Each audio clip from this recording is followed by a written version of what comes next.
ये वीडियो देखो गाइस और না समझो। খাই আইছো কেন? কই না খেয়ে আইছি, খাবার নিয়ে আসছি না। খাবার নিয়ে আইছো কে? তুমি গেছো খাই আসবে না? খাই আসবো, তুমি যাও না, এর লাগেই তো খাওয়ান নিয়ে আইছি। তুমি বাড়িতে খাইবা ভর্তা ভাত, আমি এই জায়গায় খাবো গোশ ভাত, এটা কি হইব? তো হইবো না, মানুষ মায়ের বাড়ি গেলে খাইয়ে আসে না, খাবার কি নিয়ে আসে? খায় আসি নাই, নিয়ে আসছি তো। নিয়ে আসে তো। তাই কি তো তুমি আমার জন্য এত দরদ কে তোমার? ধরত কে? তুমি খাইবা ভর্তা ভাত, আমি খাবো মন করে কি গোশ ভাত, এটা হইব না। হইব না। তুমি যাও নাই দেখেই তো মন করে যে নিয়ে আইছি। তুমি গেলে তার আনতাম না, দুইজন খাইতে তারপর চলে আসতাম। খাইতে চলে আসতাম। তইলে টিফিন বাটিতে দিয়ে দিছে মা? হ্যাঁ, হ্যাঁ দিয়ে দিচ্ছে। হুম, পাগলি। তুমি পাগলি, হুম। আমি নাকি? তুমি এত ভালোবাসো কে? হ্যাঁ, এটাই তো মোহব্বত। স্বামী স্ত্রীর বোঝা নাই।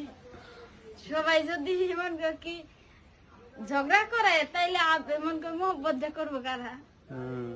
সবার বউ কেমন করে, জামার উপরে কেমন করে না করে, তার তুমি এরকম করো কেন আমার সাথে? আমি এরকমই করবো, যে যা করে করুক গা। ওটা দেখে আমার লাভ আছে? হ্যাঁ, ওটা দেখে আমার লাভ আছে?